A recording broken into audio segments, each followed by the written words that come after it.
conference really has taken a lot of energy out of us. So we have the most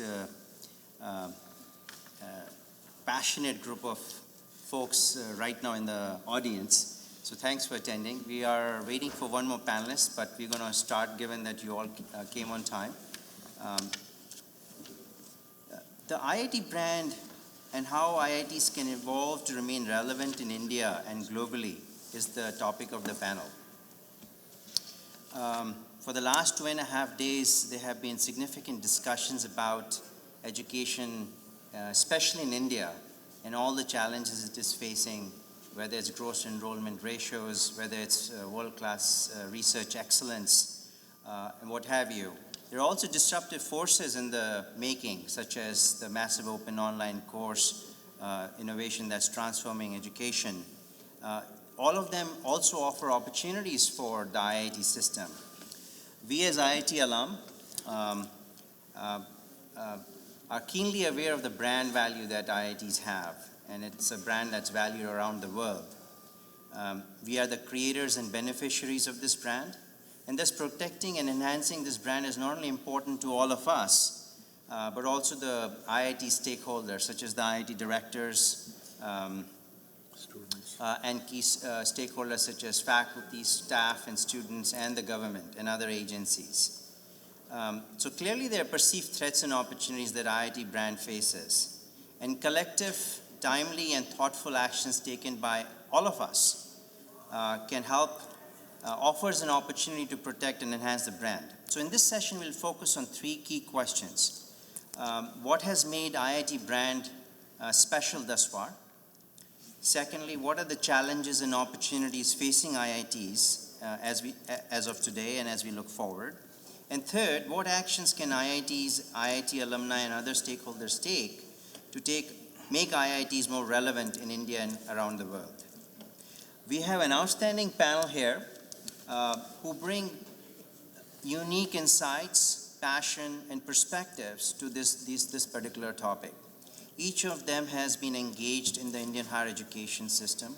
Each one of them has also engaged in an education system around the world, such as US, Europe, and around the world. Before we start, I'd like to make a quick introduction. Most of the panelists have already spoken in other breakout sessions or plenary sessions, so I will keep the introduction really short. To my immediate right is Arjun Malhotra, and the most recent recipient of the Pan IIT Lifetime Achievement Award. Congratulations. He's a successful entrepreneur, leader, and philanthropist. He's the co-founder of HCL and TechSpan. And the inception of the Pan IIT alumni movement can actually be traced back to him. Arjun is intimately familiar with the Indian education system. He's the member of the Board of Governors of IIT Foundation, Indian School of Business at Hyderabad, Rajiv Gandhi Indian Institute of Management at Shillong, and IIM Udaipur. Arjun studied at the Doon School and IIT Kharagpur. So please join me in welcoming Arjun Malhotra.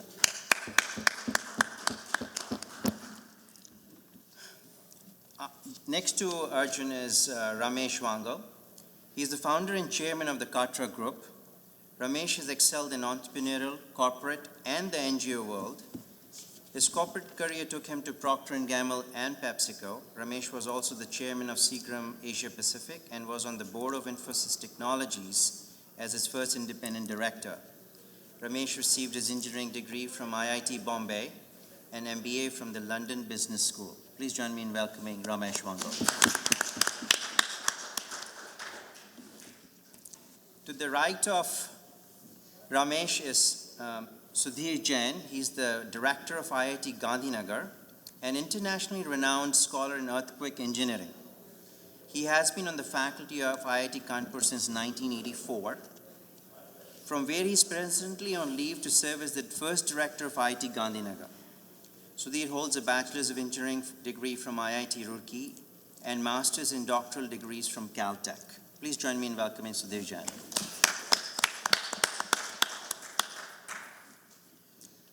Last but not the least, Arjun Sen, who just gave us the closing remarks at the conference. Arjun is now the president of Pan IIT USA. Can I say that, Arjun? You're officially begin your session right now, actually. Absolutely. Thank you. He's also the president and founder of Zen Mango. Prior to that, Arjun Sen served as a VP of Marketing and Operations for Papa John's International worldwide. Arjun has also taught at the University of Colorado Boulder. He received his MBA from Brigham Young University and bachelor's from IIT Kharagpur. Please join me in welcoming Arjun Sen.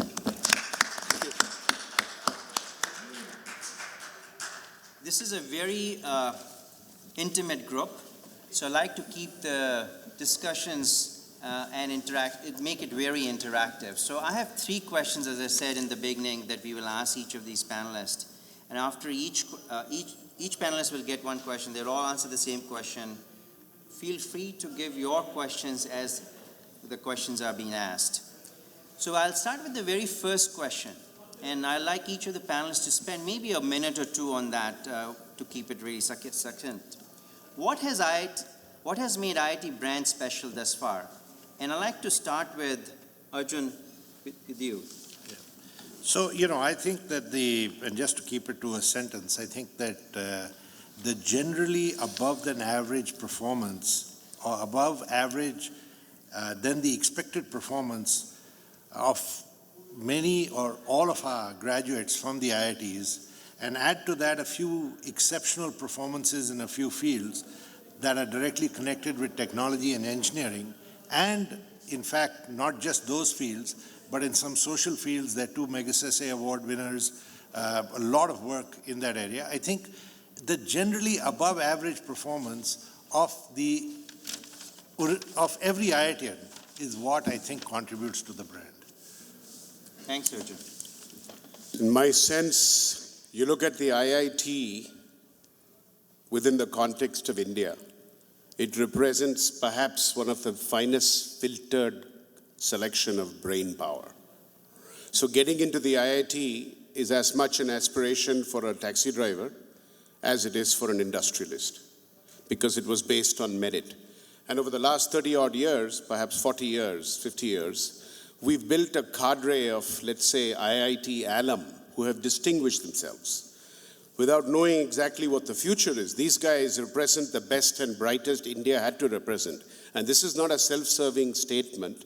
It's more of a generally recognized basis. For example, Narayan Murthy, a good friend of mine from the Infosys, he said, his son went to, I think it was Columbia. He says, how come you want to send him to IIT? He says, no, he didn't get in. So that's really the kind of classical basis. That's what the IIT brand represents. It's not a function of engineering. It's not a function of anything else. It's saying these guys are highly skilled, highly capable, and they represent the best of India.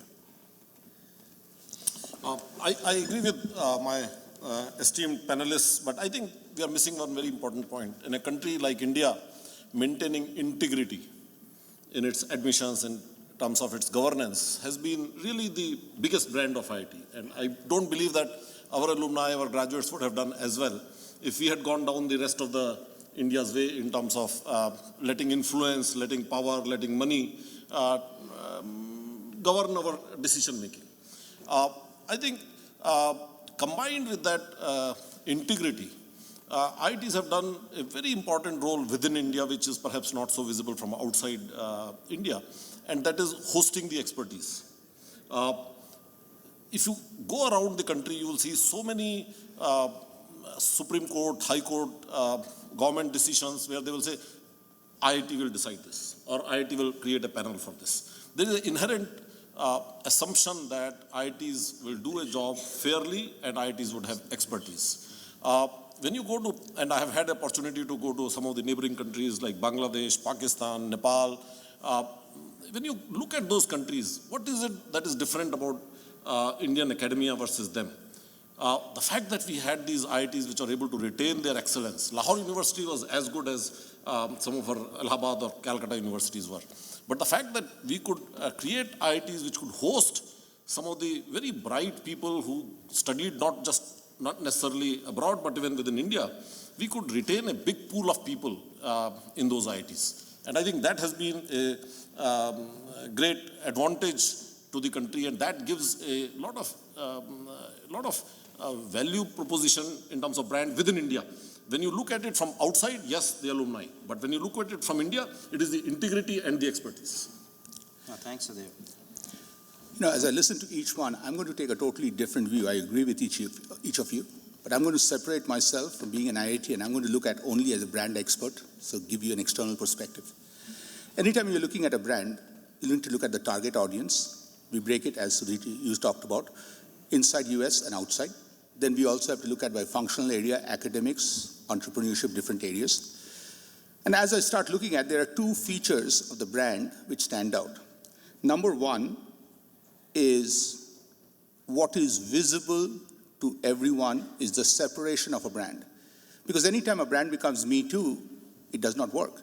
So the separation of the brand comes from we all have one thing in common, which is we all have cleared the world's toughest exam.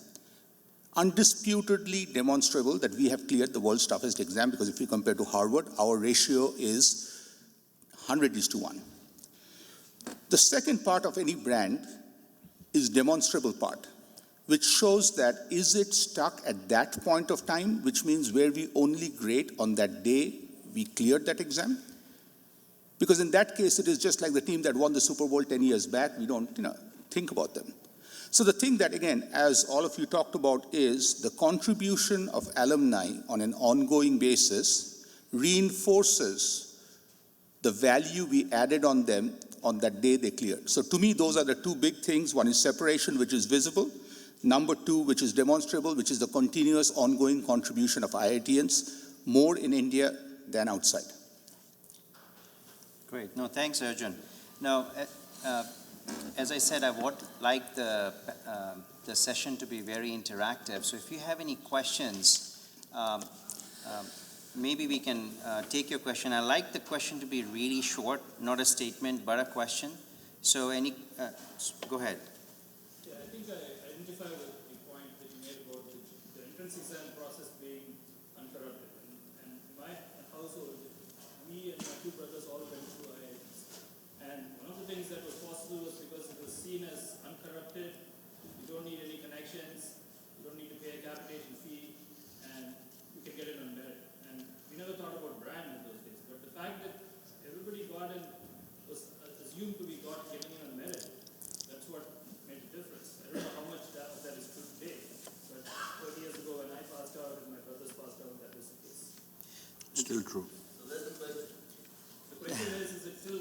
It's still true. It's still true.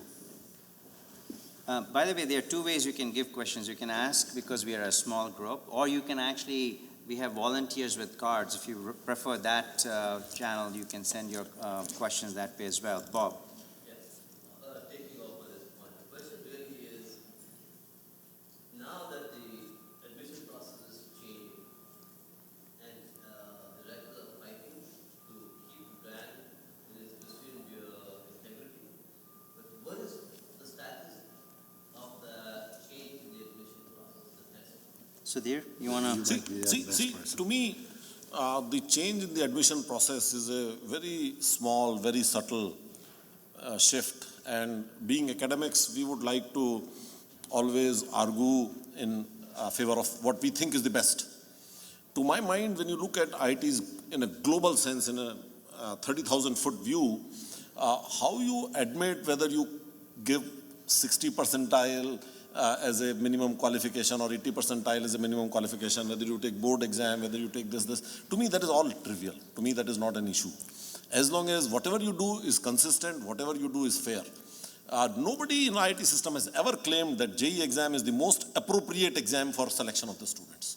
We have always said that JEE is the most fair and reasonable and clean exam. And to us, in a country like India, where power, influence, and money can be very, very important parameter in many institutions, I think that is very important for us. So to me, as long as that integrity is maintained, rest of it is all trivial. How does it matter if mathematics has 100 marks or mathematics has 200 marks versus physics having 100 marks? How does it matter if you are taking 12th class exam marks versus you are having this? How does it matter if it is a one-stage exam versus two-stage exam? As long as you do it with integrity, which we have maintained to do, which is a great surprise, which we never articulate in that manner. How can a country like India sustain that kind of an integrity in an exam where the stakes are so very high? I think that is something we must celebrate and we must congratulate ourselves. It seems like the panel agrees on a few key aspects of the IIT brand. One is the exceptional student base, which came through a highly trusted examination process and system, and the fact that it still sort of attracts a very small percentage of students. So if right now I believe close to 500,000 students take JEE or some combination of the stage 1, stage 2 process exams, and we are admitting at the point, I believe approximately 8,000 undergraduates. But what's interesting about this discussion is most of the discussion is about the undergraduates. The IITs also enroll master's students and PhD, also do research. We have not really talked about the IIT brand in the context of any of the other aspects. So I have a follow-up question for the panel. Maybe Sudhir, you and Arjun, or whoever else would like to take this. What about the other aspects of IIT teaching, the masters and the graduate students and the research? See, we must recognize that when the IITs were created in 50s and 60s, barring an exception in one of the IITs, there was absolutely no emphasis on research, right? If you see the faculty recruitment in some of the early IITs, BTechs were recruited as faculty members. In fact, people like Arjun have done so well, I can bet almost that more than half of his teachers may not have a doctorate in those days. While today, practically no faculty of IIT, of any IIT would be without a doctorate, right? So we must recognize that the India of 50s, India of early 60s was very different than the India of today. And all the 5 IITs, they started on a very good note without having such a high aspiration to be such top class in research. It took about 20 years for IITs to start feeling the pinch that they are not doing research. I remember when I went back to Kanpur IIT in 1984, research was still not being talked about as much. But during my time from 84 onwards, I have seen more and more emphasis, and today no director in any IIT would not keep emphasizing research to his colleagues. So as far as I'm concerned, I think this has been an evolution that has been taking place over the last 50 years, and it has a very happy consequences. I can see almost all IITs doing extremely well in research. It is unfair to compare them with some of the most eminent universities outside, because somebody starts into research agenda 75 years back, somebody starts research agenda 20 years back. You cannot compare them together. New IITs, I cannot believe any of the new IITs today would hire faculty without a PhD or would not be expecting faculty to be active in research. So in that sense, new IITs have a great advantage that they didn't have the legacy of the old IITs that they had to handle for 25 years because they recruited many people who were not destined or not meant for research. Today, new IITs recruit people knowing fully well that we are recruiting for research. Actually, that brings us, actually tees up the next question really well, because now we are looking forward. As we look forward and the world has changed, the Indian society has changed, the expectations from IITs have changed, especially in the last decade or so. What are the challenges and opportunities facing the IITs? And perhaps each of the panelists can spend 2-3 minutes addressing that question. And perhaps we can start, Ramesh, with you, from your perspective. I've worked in India extensively. I fought to bring Pepsi inside, which at that time would delivered a 22 crore investment out of a total of 130 crore total foreign direct investment. We encountered 8,000 articles in the press, 300 questions in Parliament. The key question to me is, as you deal with government, is for IIT, the brand, and I agree with what Arjun Sen said, is actually a trust mark. What can we do to leverage it in order to be able to as Sudhir talks about, leverage its credibility to be able to make a real change. Change will happen provided you deal with the fundamental issues, which is food, shelter, sanitation, food including water. There is a water crisis of enormous proportion, and we don't have solutions. So IIT has technology, has capability. My question is, can an IIT, using technology, using its credibility, and leveraging its large alumni base with significant amount of dollars, and perhaps rupees too, and its influence with government, with whoever, whether it's BJP or Congress or anybody, IIT is extremely credible. How can it leverage its strength in order to be able to effect real change? I'm not for bashing government or what it didn't do or what it didn't, because if you do that, you're going to lose the ability to influence them. So, given the strength of the IIT brand and its credibility, and the ability to actually seed or start projects and even scale them up in water in significant portions of the country, whether it's rainwater harvesting, whether it's food processing, whether it's in terms of power generation through solar, whatever it is, there's a whole bunch of advances. My recommendation is IIT should figure out a way of using its ecosystem and its credibility to effect real change. It can be a significant player with government and with the people, with the fact that it has a brand name, a trust mark, which is enormously credible. Thanks, Ramesh. Arjun Sen. Anytime you look at branding again, it's perception. And perception, the fun part about perception is either you manage it or it's managed for you. So I would look at there are two parts. One is the pre-expansion about the branding opportunities and the post. And as you start looking at, let's talk at pre-expansion. IIT in India is an envy brand. And if I am a reporter, and I'll just give you an example from Tiger Woods, saying something new, good about that envy brand does not get me visibility. But if I can find something bad to say about the envy brand, people who are envious right away say, aha. So that's one of the things I really have to look at is so if you don't manage it, we have had any time they get any chance. Even I think, this is for the first time I totally got an amazing, perspective of the entrance exam thanks to you. But based on the media, if you start looking at it, it looks like it's a total confusion. If only we could have what Sudhir Jain talked about, that itself clarifies. The second part is post-expansion, okay. We have to agree that when we went into this expansion, we did not have, and if this was just like visualize, this is a brand with 8 franchises. From there, we are going to 18 franchises, opening very fast. We needed a plan of communication, which we did not have. And in the media, they have managed it to the point where the perception is that this brand, which had 8 amazing units, now is opening 10 more units, which are not at par. Not true. But if we don't say that, of course, that's a better news for the media by saying, look, these guys are moving too fast, blah, blah, blah, all these things. So to me, the whole thing is not being proactive and being an envy brand. Others manage us to minimize us, not celebrate us. Sudhir, you want to share your thoughts? I will take this question in 2 pieces. One is challenges and one is opportunities. To me, there are really 3 main challenges to IIT brand that I see today.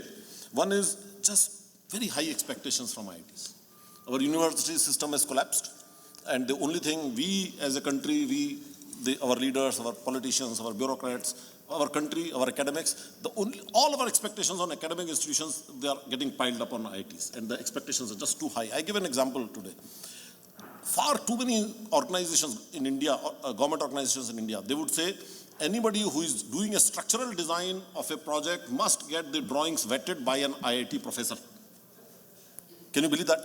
And, there's no way IIT professors can do a great job doing that. They are not running a consulting office. And somebody like me at IIT Kanpur has resisted that for 25 years, that we will never stamp any drawing.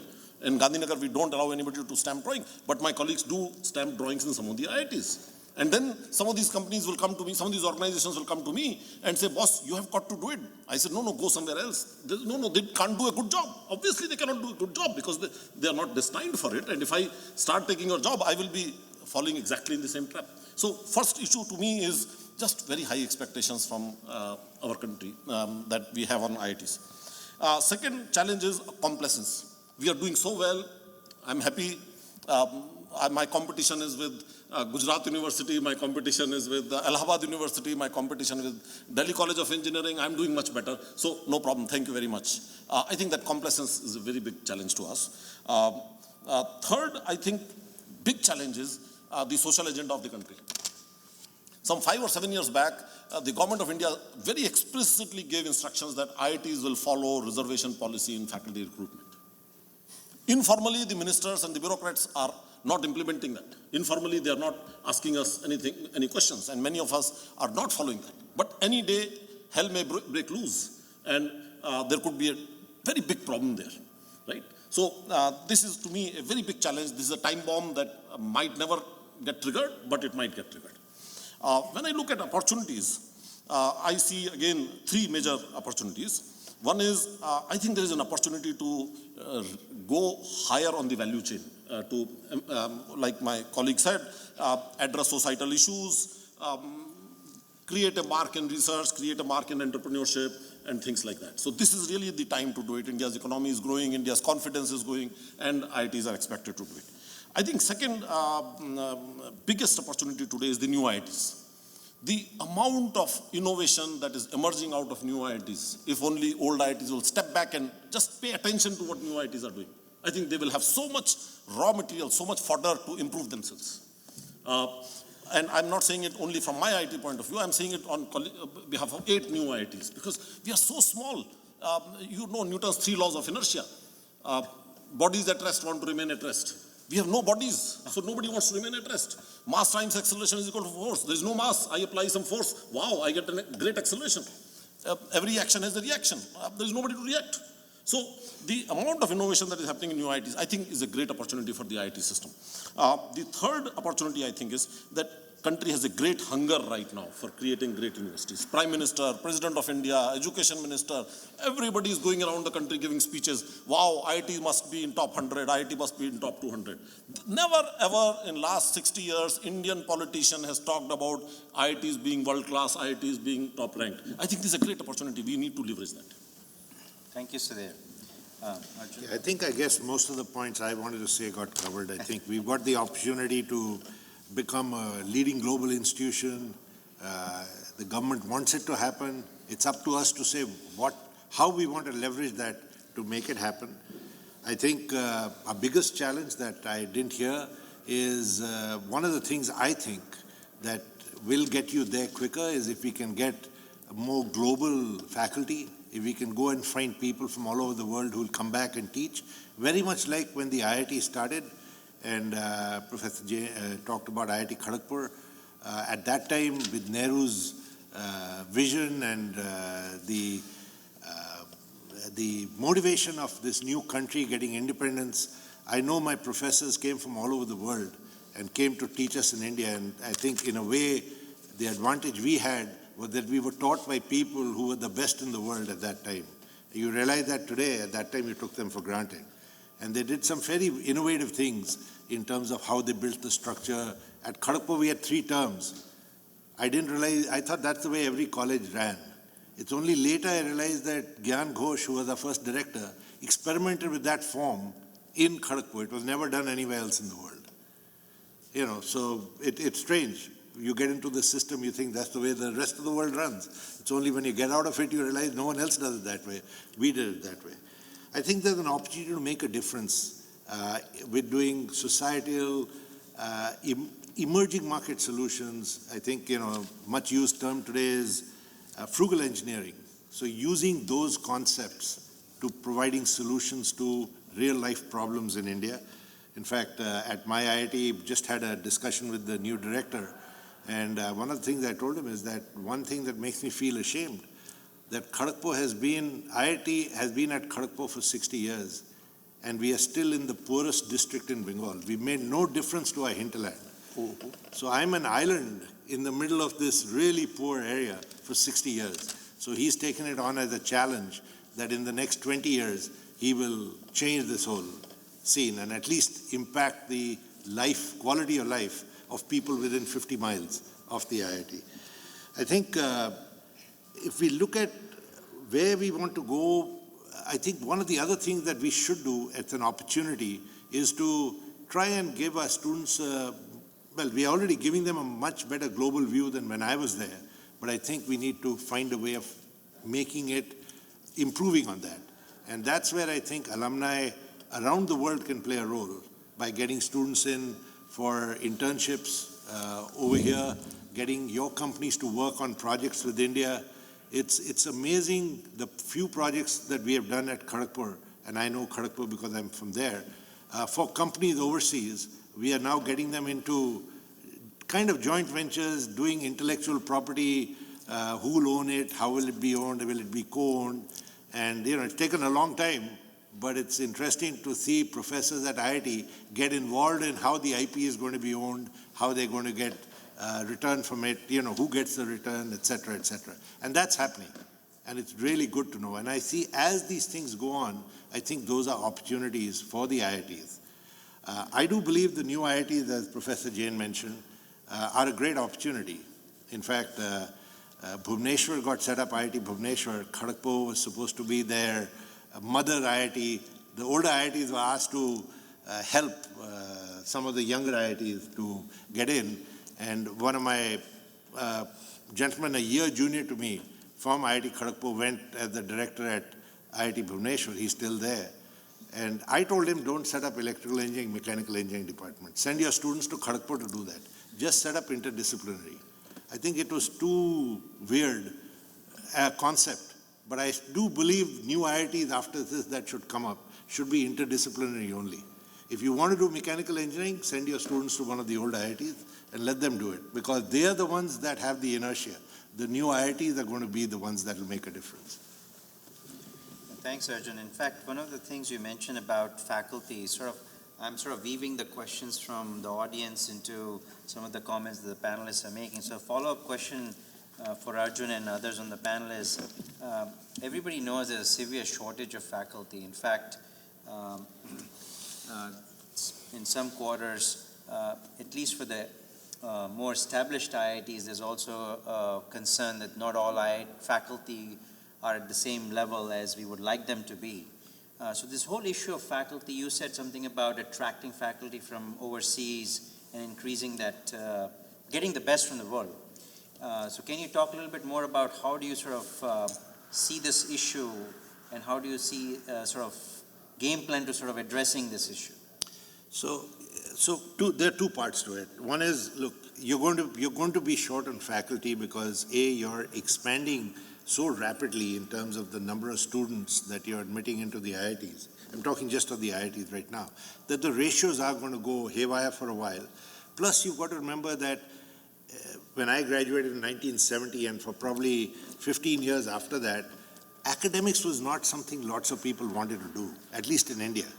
And so not too many people went into academics who IITs think would be good enough for them to recruit. So you're going to live with a shortage. So there are two parts to it. One is I want to get some quote-unquote world-class faculty who have exposure and do research that is state-of-the-art. I have to find a way of attracting them, and we are doing it by, I think IITs are giving additional research grants. They're doing what they call top-up salaries. They're giving them one-time joining bonus, or whatever word you use, to get them in. And, and they're trying to find jobs for their spouses. They are improving the schools, especially in remote campuses like Kharagpur, the quality of the central school there. So they're doing a number of things, and I think some of them will work and some of them won't. But I think the other very important thing that they're doing is they're very open today to get adjunct faculty. Folks like me who've retired, but who just have a bachelor's degree, have never done a master's degree or anything else. They feel that we have the knowledge to come and help their students learn something. So they're very happy if you come in for a week or 2 weeks, run a joint program or an independent program, give some credits. And that that does two great things. One is it exposes the student to a industry view, and it gets you a better contact with industry. So I think those two things, if we can put them together aggressively, and the IITs are talking about them, they're starting to put them together. I don't know, again, how successful it will be and how they'll manage it. But if we can get that to work, I think we'll, in a way, overcome two problems, kill two birds with one stone, basically. Ramesh, you're involved with the IIT Bombay in a number of ways, especially and IIT Bombay has done a remarkable job in terms of establishing a network by which it's attracting faculty from around the world. Do you want to share a little bit about that? Frankly, I don't think, I'd like to take a slightly deviant approach. What consumes me is what you said about IIT Kharagpur. 60 years in an area with no impact. I'm asking myself the question, if I have a powerful brand name, whether I sell Pepsi or Microsoft, what impact am I having on society? And if IIT is as important to India, far more than, say, Stanford is to the US, how is IIT going to leverage itself to deliver the maximum good? And that's what really consumes me. So, give me a very practical example. A lot of very successful IIT Bombay alum have built extraordinary amount of infrastructure in IIT Bombay. So you've had a school of management, you've had hostels built, you have a lot of investment by IIT alum in doing good things for their campus. My question, is it possible to use the fund, physical funds, the financial funds, and the leverage, the goodwill, and the credibility that IIT has, and the strength of its students past and current, and to be able to start focusing on something of fundamental importance to the country relevant to India, because it's not about the US. I've heard 40% of IIT are outside India. And I think the 60% and the 40% need to work backward to deliver something back to the country. And I think it can be done. In a country like India, where there's too little being done and there are just too many problems, what we lack is a combination of technology, appropriate technology, handling the major issues of sanitation, food, and water, to provide technical game changers, technological game changers to deliver value. If it did that, then the entire thing would fall into place. So whether it's your engineering and research, I think research is only as good as the value that it delivers. Otherwise, there's a couple of papers more that I produced, or a few more patents. What impact does it have on society? So that would be my suggestion. IIT Bombay has a lot of very successful alumni. Can they mentor specific causes which are valuable to India and make a change? So I'd like to actually welcome Deshpande to the panel. We all heard Desh, you at the plenary session, so thanks for joining us. Briefly, I will just say a few words about you. He is a visionary, you are a visionary and entrepreneur par excellence. We heard that you are also involved in several companies as a founder, chairman, and investor. I think for this panel, your participation at MIT in the MIT Corporation and your engagement with universities in the US, Canada, and India are very, very relevant. Desh got his bachelor's from IIT Madras, an ME from University of New Brunswick, and PhD from Queen's University in Canada. So please join me in welcoming Desh Deshpande. And it's interesting, Desh, your timing is perfect because you have been talking in our pre-meeting about societal impact, and your plenary session was all about that.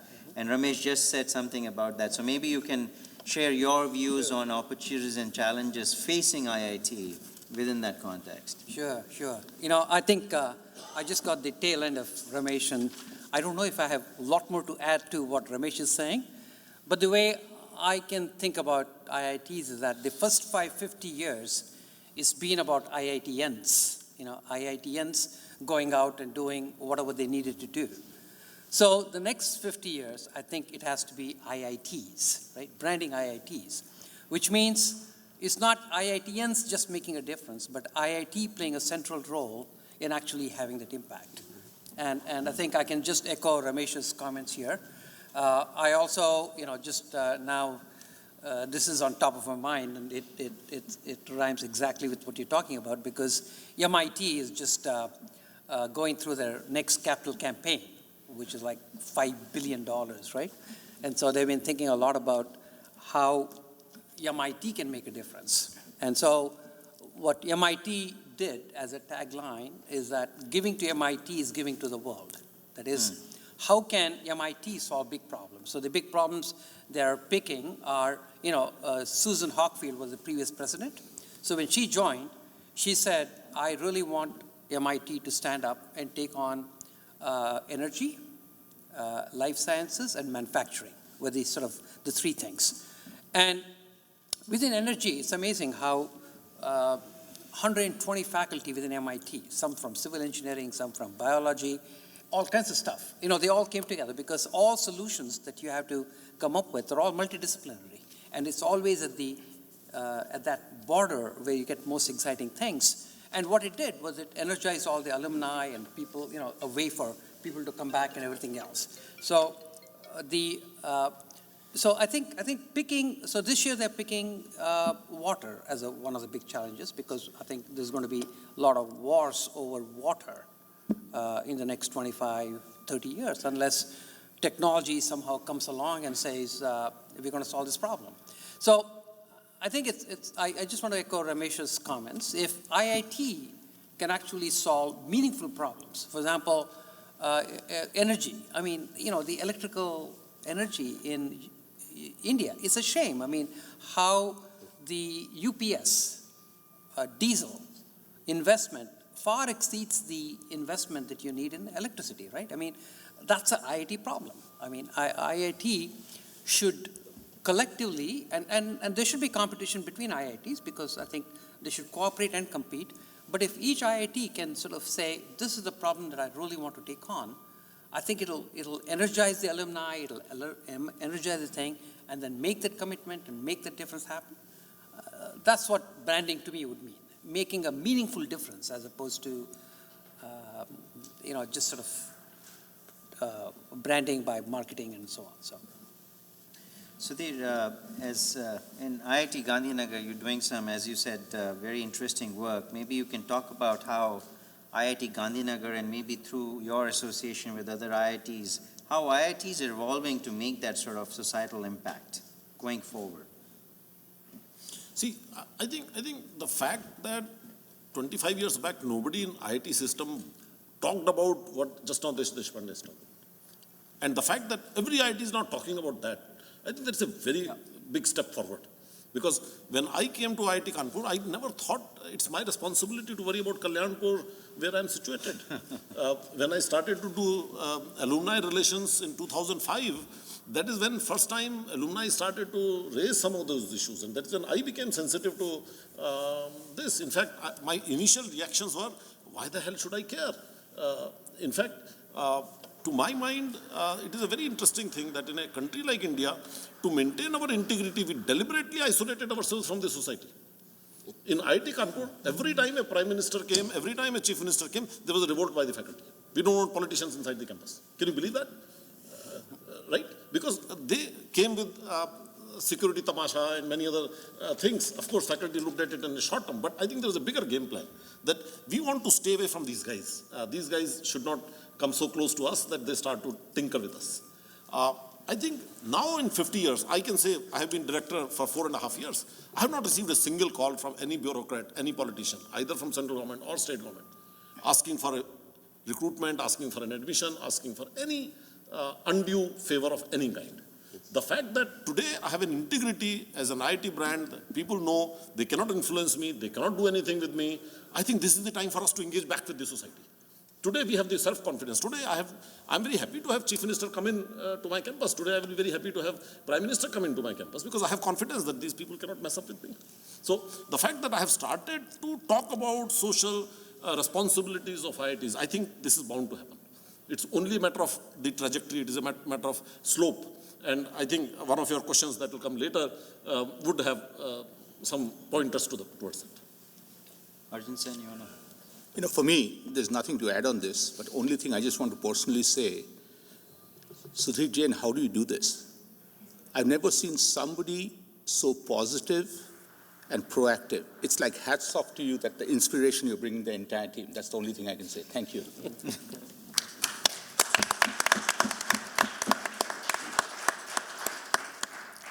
So I think the panel is fairly... Well, can I just add to Sudhir's comments? You know, Yes. I think when I graduated in 1973, I majored in computer science, but I'd never seen a computer in India, right? So we would write programs. The professor would say syntax error, give it back to us. And so the difference between what we had here and what we had in India was very different. So even though we have very same problems today, the confidence level and the gap between what's available, the technology that's available, the confidence, and there's probably about 1% of the population, maybe 0.5% of the population, which is globally as competitive in every field, finance, management, technology, and everything else in India, as anywhere else in the world. So India is the only place where I think three things are coming together. One is the capability. Another one is huge problems that you can't avoid. I mean, the poverty and, you know, illiteracy, all those things. And the third piece is the freedom to operate, which does not exist in China, right? So India is in a very unique place where they can innovate solutions that can bring hope to the people that no other country can actually. And like Sudhir is saying, if IIT can actually step up to that, it'll be just tremendous.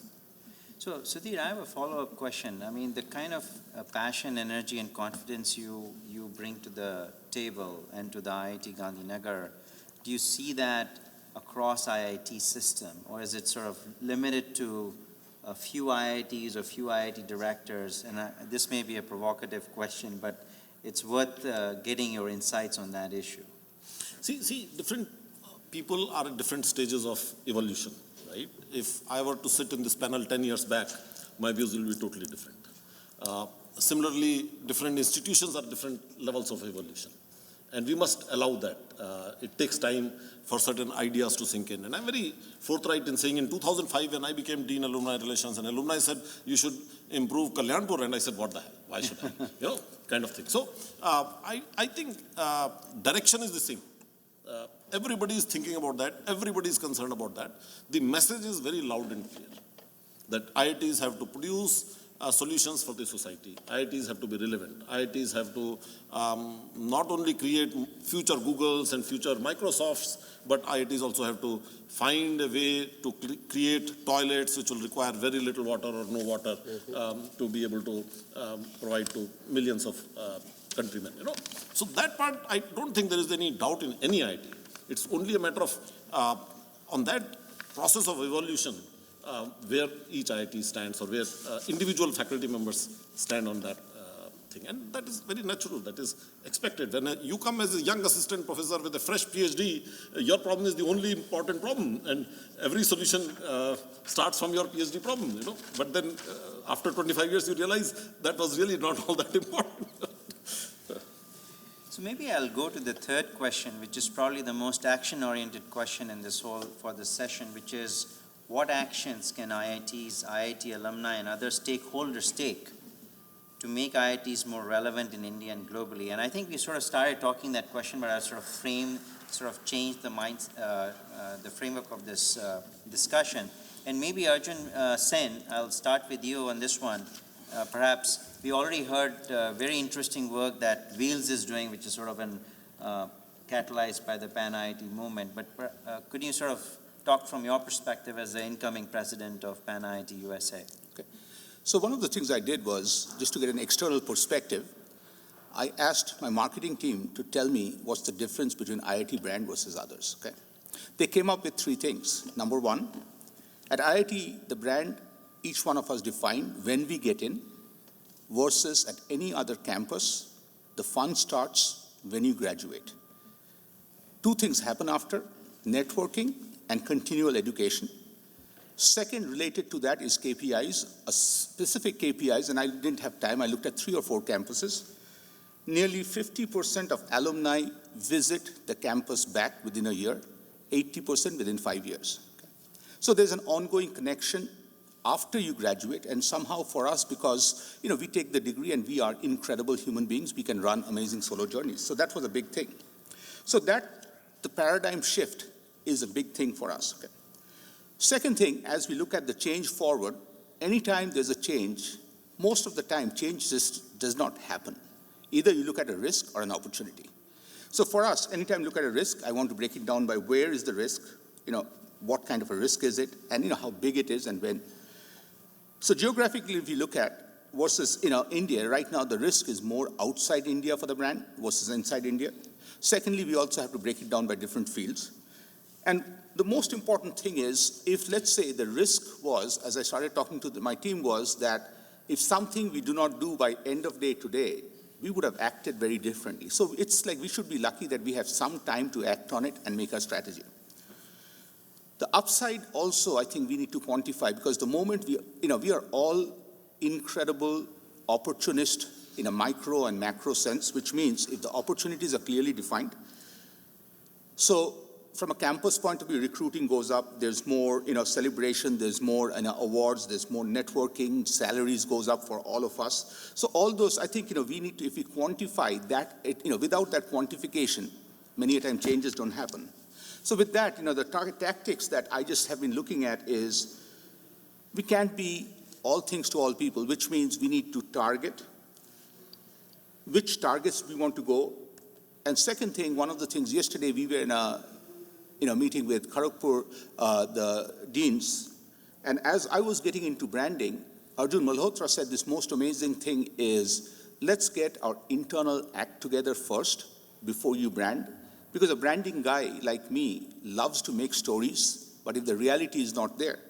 So which means, thanks Arjun for bringing me down to earth. So to me, that's the part where what Sudhir Jain and everybody's talking about, the demonstrable owning. We just need to say, these are the areas we want to own. And after you do that, then you need somebody to market or communicate. I'll give you a very specific example. It is kind of trivial, but please bear with me, okay? Anybody, how many of you are from Kharagpur? Raise your hands. Keep your hands raised if you are from Aero. Thank you. Aeronautical. Nobody, okay? Only me. So that tells you that Aero is not the most popular department in Kharagpur.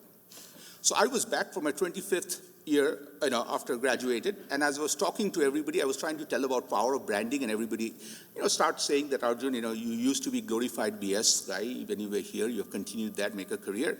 I took it a little personally, but I said, at the end of 2 days I'm here, I'll make Aero the most talk about department. So I found some high school students and I told them, I'm going to pay each one of you 100 rupees every time you say the following thing. I put them in the stage like here. Anytime, for example, Arjun Malhotra introduces himself and says his department, these kids would say, Kya? Aero nahi mila kya? And these kids were counting, said Arjun. I said, yes, sir, you got 100 rupees. Okay. So it started like fun. At the end of the day, Sudhir Jain, if he was there, he would have introduced himself as, yes, Aero nahi mila. Again, unfortunately for Aero, we didn't have the thing to support, but I really think we just need to follow what we want to own. And trust me, if you own something, rest of us can make incredible stories out of it and we'll celebrate. Ramesh, your thoughts on this question? I think the world development model is not sustainable. You look at any emerging market, and it's the same thing that we've been talking about. My question would be, because let's take food, water, shelter, and sanitation. Sanitation, start from there. We know that the lack of sanitation in India, where a large amount of the population, 30-40%, defecate in the open areas, constitutes a 2.5 to 3% drop in GDP. My question is, can IIT start bottom up, not top down? Not what Nehru said, let's establish these giant factories and then go down, but go to the village, figure out what solutions you can provide. And then basically find a way of making it work with minimal water, with minimum expenditure. Second, take shelter. You look at this telephone. When I was in India, there were 1.5 million landlines when I was a kid. To make long-distance phone calls, you didn't even need the phone because you had to speak so loudly. So I would say, if at that context, if we can actually use that for making low-cost housing. I don't know whether any of you know that 1,000 square feet construction without land costs close to 10 lakhs today. Is there a game changer in that area that we could do? There's a shortage of 50 million habitats in India. Take food. 40% of the fruit and vegetable in India get wasted. You can blame it on agriculture, but you know what? Most of it is technology, appropriate technology.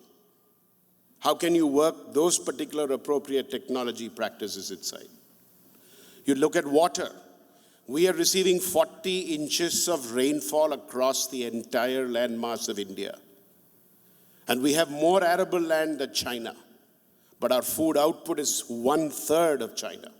So my question is, all of these are crying for technological interventions to be able to change the pattern and make it sustainable. If we followed the US example, we would die because there just isn't enough money. US can't pay for its medical care system. How can I?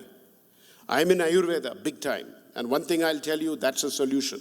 It's not MRIs and scans and blood tests and so on. It's a different solution. So I think what IITs can do is to adopt some simple programs, which may not win them plaudits in terms of the Journal of American Society of Operations Research. But what it will do, it will change our country into becoming on the path to a superpower.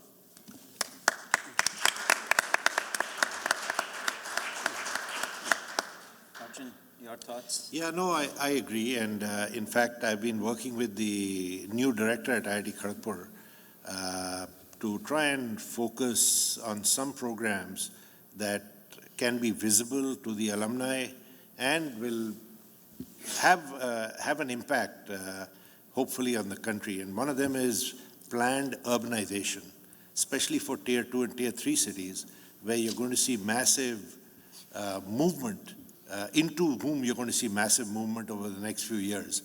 I think the big cities are pretty gone. There's very little you can do, and we leave those problems to Madras and IIT Madras and IIT Bombay and IIT Delhi, but they're in the big cities. But at Kharagpur, we are a Tier 2, Tier 3 city, and we are going to get swamped by people moving into our part of the world. How do we make sure that they get the basic amenities that the big cities can't provide, and hopefully take some of the pressure off? So projects like that are what we are trying to plan at IIT Kharagpur. But I do want to mention one thing, that while technology has to be used, and I agree completely with Ramesh that we need technology, if you ever try and put solutions into rural India, you'll find that there are customs and social norms that have to be addressed too. The technology just doesn't work because it's technology or because it's a great solution. And whatever few things that I've been involved in and the few things that we've tried around IIT Kharagpur, we've found that these are and they're common sense. Once you know them, you feel, oh, I should have thought about this earlier. But we tend to find them out only after we go there, partly because of our background, number of us, at least mine, that I've lived in a city my whole life. But it is very important. And, I can talk about a number of examples. I don't think we have the time right now. But yes, I fully agree. We need to address problems that are important for the country. Forget the honor, forget the visibility. If I can change 1,000, 10,000, 20,000 lives, I think it makes everyone much happier. And it'll make your professors and their spouses in a campus like Kharagpur at least very, very happy and not willing to move out of there to a big city, which is another problem that they have in these small towns. Thanks, Arjun. Sudhir, your thoughts on this? What actions can IITs take to make IITs more relevant in India and around the world? I think it is already happening to some extent. Just to give a sense to you, we recently came to know that there is a company being incubated at IIT Delhi, which has created urinals that would not stink and would not need any water. So we sent somebody to look at those and see if they are functioning. And we got a good report. So we said, all right, let's fix 20 such pieces in our temporary campus and experiment with them for next 6 months, 1 year. And in our permanent campus, we could install them because we would like to have our campus as a living laboratory of such things, right? Let anybody come into the institute and see that here are urinals which are not stinking and yet they're not consuming any water. So a lot of these things are happening. But there are no major spectacular successes yet. I mean, that is what I think is a sense of impatience some of us do have. We also need to realize that these problems are very difficult problems. The same problem in the United States is much easier to solve than the same problem in India, for example. You have to solve a problem of traffic in the United States, you can make a computer model, you know cars go at such and such speed, fair enough, fair enough. You try to do it in Kanpur, you have to worry about the cows, you have to worry about the cycle wallahs, you have to worry about tempos, you have to worry about car. The whole traffic problem becomes far more complicated.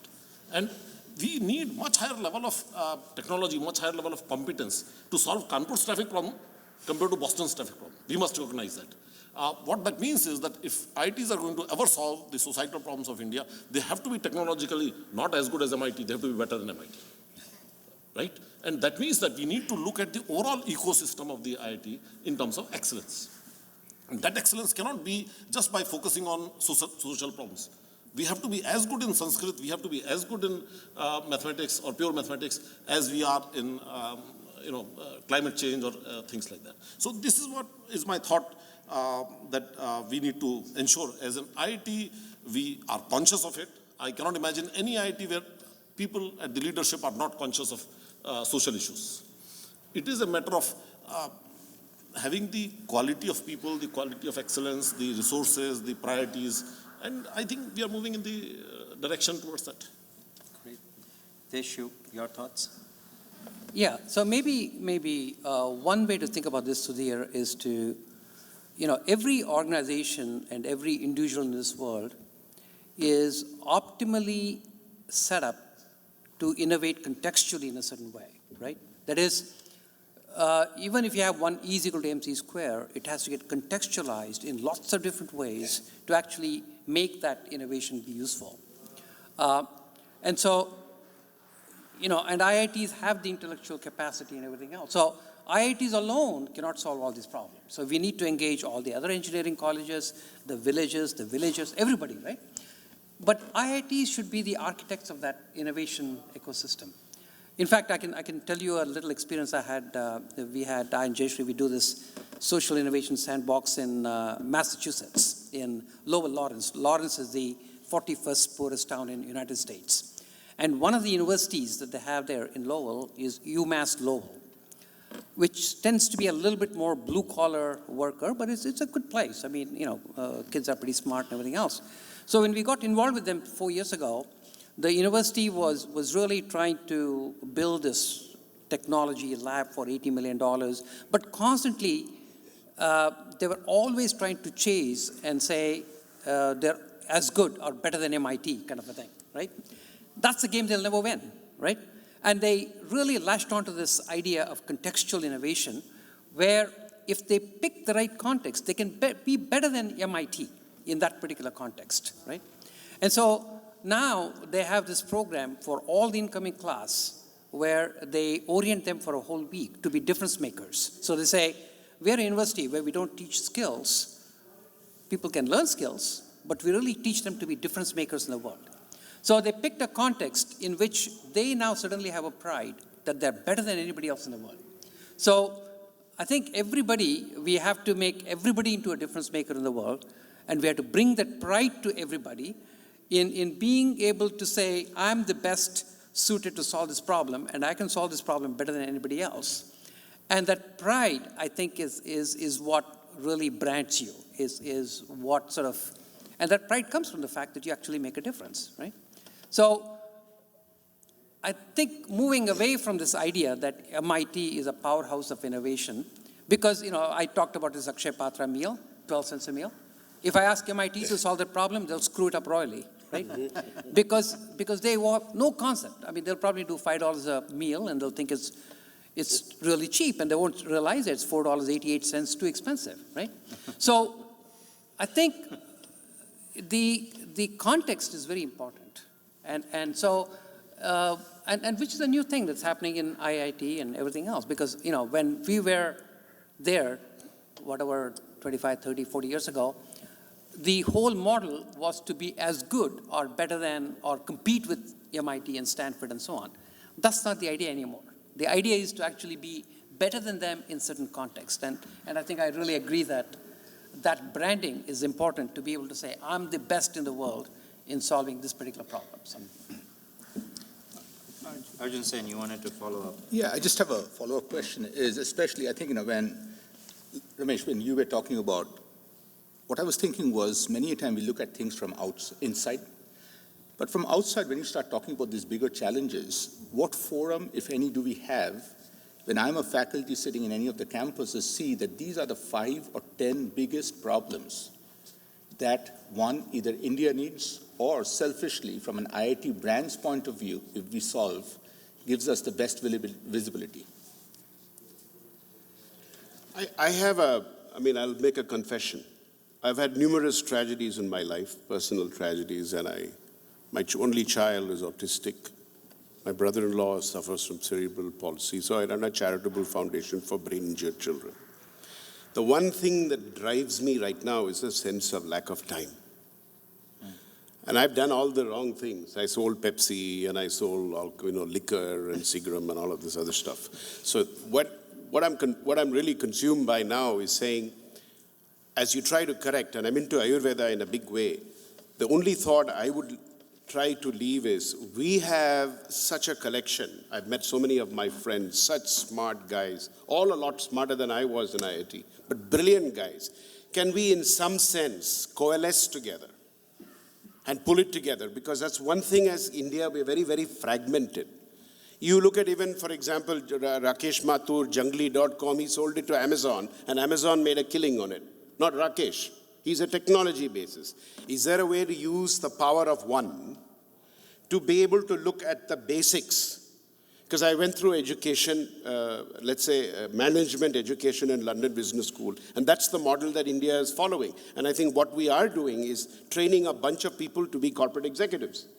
But if you want to go back to where we were in 500 AD, where we had a cultural influence which extended all the way through pretty much half of China, North Asia, and pretty much everything through into Central Asia and the whole area. You go across, whether it's Indonesia, whether it's Thailand, it's still Buddhist, Indian, Hindu names. And it was not a colonial power, it was a cultural influence, a spiritual influence. My thinking is, this group of IIT represents the best and the brightest. Can we, in some way, pull it all together? You have the money, you have the funding. Can we coalesce this together to achieve something credible? Because if we do, it's scalable, because a country will follow because of the credibility that Sudhir talked about. Thank you, Ramesh. I think based on all the comments that this panel has made, I think there's a lot of passion, energy, confidence, and hope that IITs will make a significant impact in the local society at a regional level and a global, national and global level. What changes, if any, does IITs would have to make in their learning, teaching methodologies and curriculum and the culture that really will foster students at undergraduate, graduate, PhD level to really make that happen? Because it's non-trivial change from one-way lectures and et cetera, to sort of completely focused on making an impact. And this is sort of very inspiring, but what changes would have to be made? Arjun, do you want to start? So, again, I'll talk, I'll talk of the Kharagpur experience. We are finding that the students want to do stuff. So the students are taking on projects where they are saying, how do I reduce the carbon footprint on campus? How do I improve my water? How do I become self-reliant on a number of things? And they are now sort of forcing, if I use the term, though it's not really forcing, the professors to give them projects that will have an impact. And the projects are not just for their 1 year. It goes on It's going to go on for 3-4 years. So the first year students are involved with the final year students. And when they become final year students, the first year students will still be involved because it's going to be an evolving thing. And it's nice at Kharagpur to see that the professors are now starting to, quote unquote, get it in terms of what's going on. And so they are now starting to add to those projects and become involved with them to make some of this happen. So I think it's happening. I think as Professor Jain mentioned, that the alumni came and mentioned, hey, what are you doing about your hinterland, immediate hinterland? I think the students are talking about where they are and how they want to improve their own quality of life and the quality of life on that campus for people coming after them, quite unselfishly, just not thinking of their 4 years there. And that is the most amazing thing I've seen, at least on the Kharagpur campus, that the young kids today are actually wanting to make a difference and wanting to leave a difference for people who come in after them, not just for themselves. Desh, what are you seeing that, how would IITs need to change to sort of? Well, I think it's pretty much what Arjun says. I mean, innovation and changes are always better led by younger minds, people who are not entrenched, right?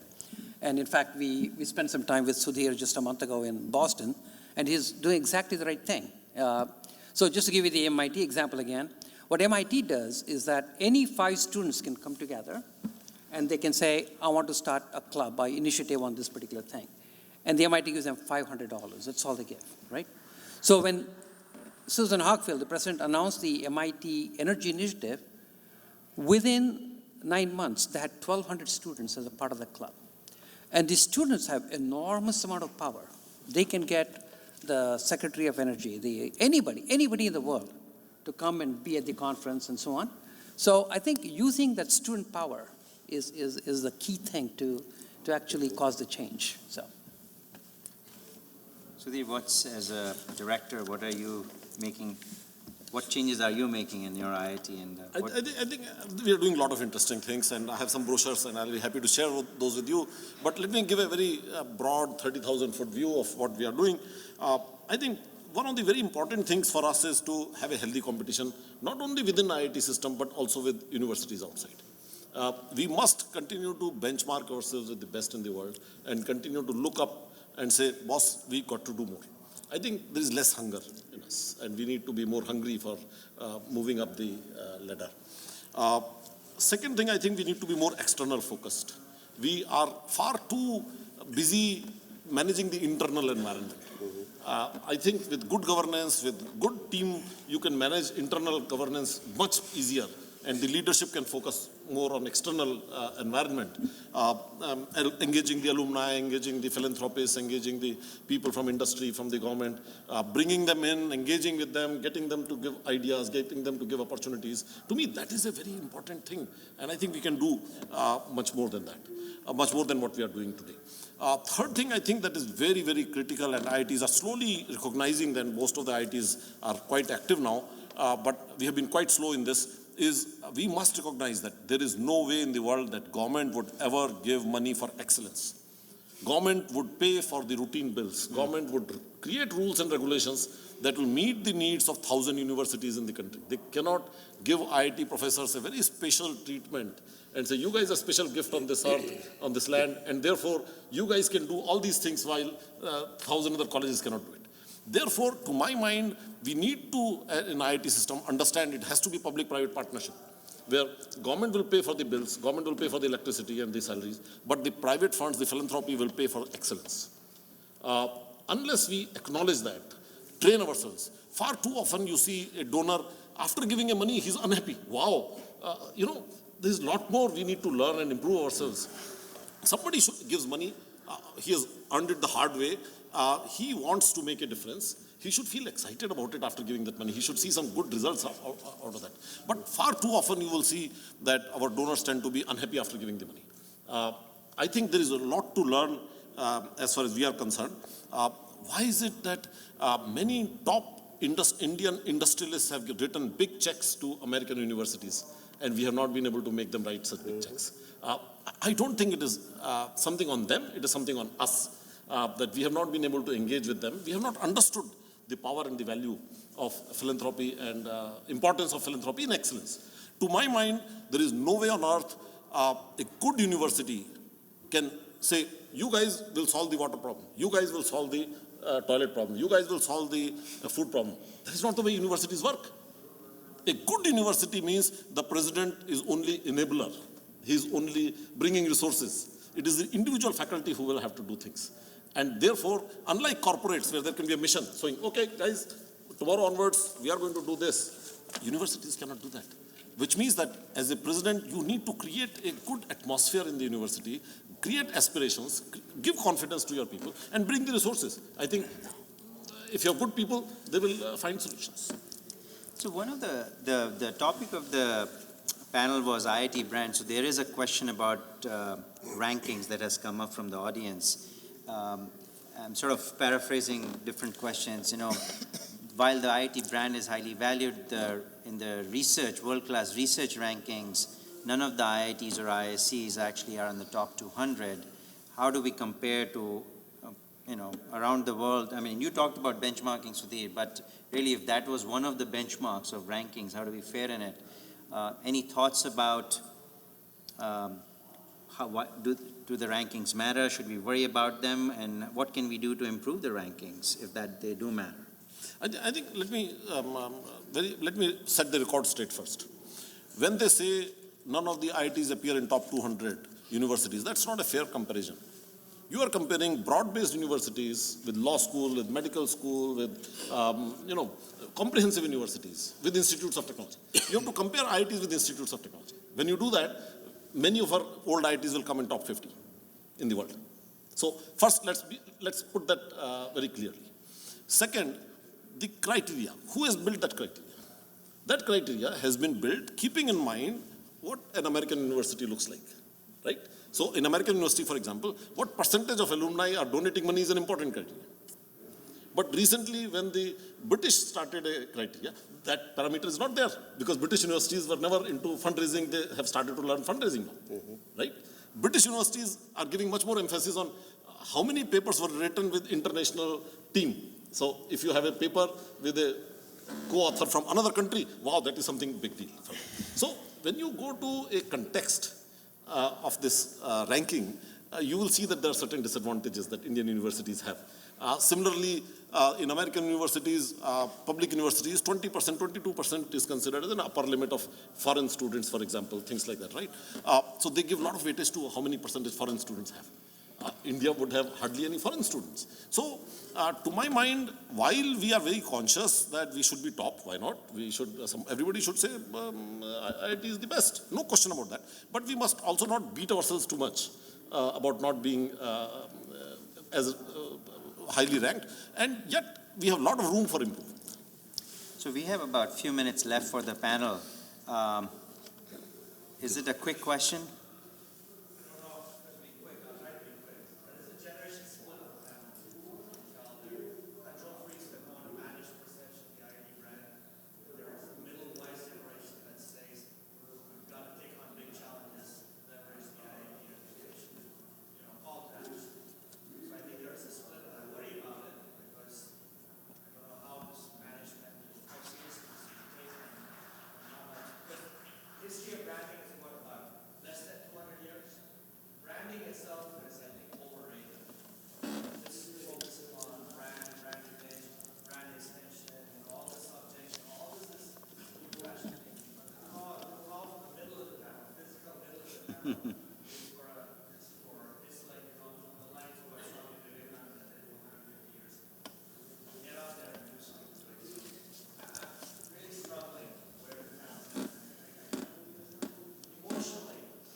They aren't different things, actually. Let me try and answer that. They aren't very different. Actually, I think Arjun Sen mentioned it.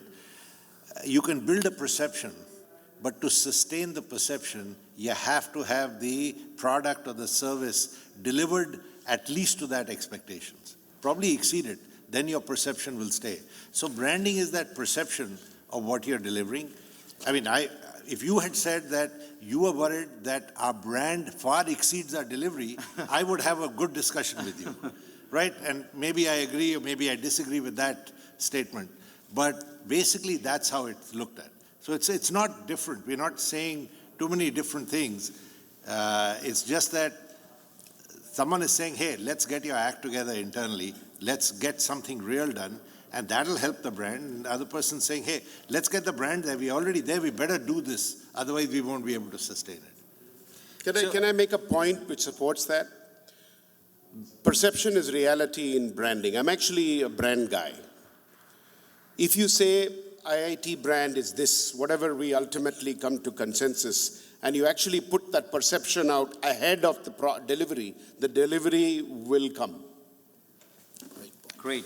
Also, I think Pan IIT can play a role here because, IITs actually have to do the work, but Pan IIT can facilitate and accelerate that. For example, Pan IIT sometimes, I do see on listservs and everything else, where there used to be a lot of concern about 5 IITs getting all worried about the 16 IITs and diluting the brand, all that kind of stuff. I think that's where they have to open up. I mean, that's not the issue, right? And so, for example, ranking IITs. Can Pan IIT develop a different way to rank institutions and say why IITs are number one in whatever it is that they good at? That is, Pan IIT, I mean, there is enough, IIT actually has to do the work. Nobody else can help them, right? They have to do the work, and we can all help them. But if we all have a consensus in terms of what they're trying to do, and we agree with what they're trying to do, we can change the rating system. We don't have to follow other people's rating system.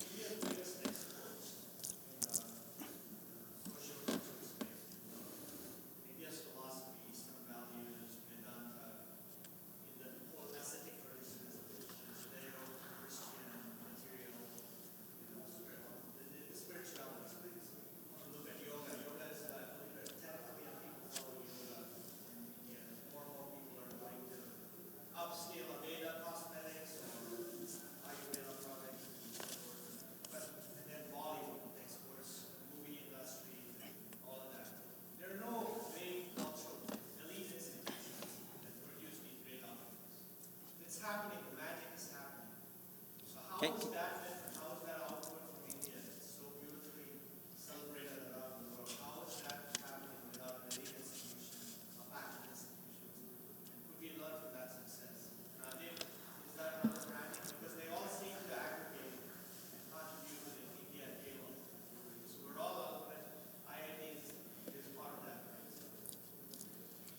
So, actually, what I suggest, because we are actually out of time rather, we'll be out of town soon. I wanted to wrap up by saying, and we'll, you can have follow-up questions as we close the panel at the end of it. But I wanted to take this time to just sort of summarize in 30 seconds that at least this panel feels that, and I think I'll take your words of summarizing it. Last 50 years has been about IITians. And I think there's a lot of consensus. We all agree that. And I think as we look forward about IIT brand, what it is going to do and how much impact it's going to have, it's all going to be all about IITs and the impact we make in problems that are facing the local society, the regional states, and the nation are going to really define the IITs going forward. So with that, please join me in thanking the panel. Give them a round of applause.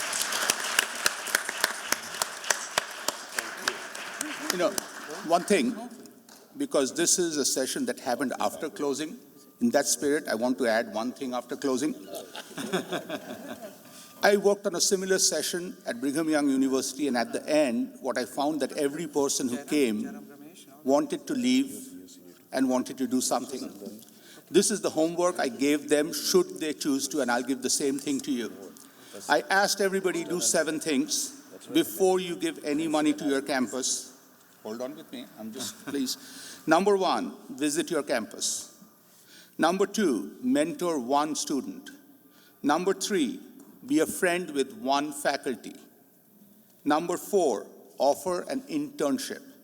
Number 5, hire a student or write a letter of reference. Number 6,